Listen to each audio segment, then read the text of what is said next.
Tips for new workers. So when you want to go this way, always make sure that you see this one doesn't touch the top, because if it does,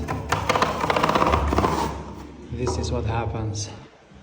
So if you focus on this one, making sure that it doesn't touch the upper side, you are good to go, just like this.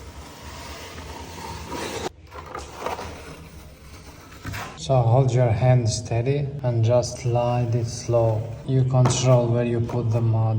You don't have to see if there is material or not. Lay the first layer.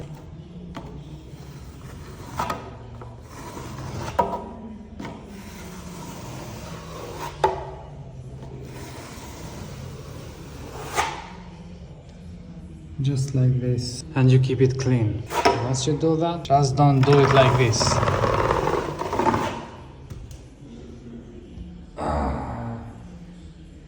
Same goes for this way.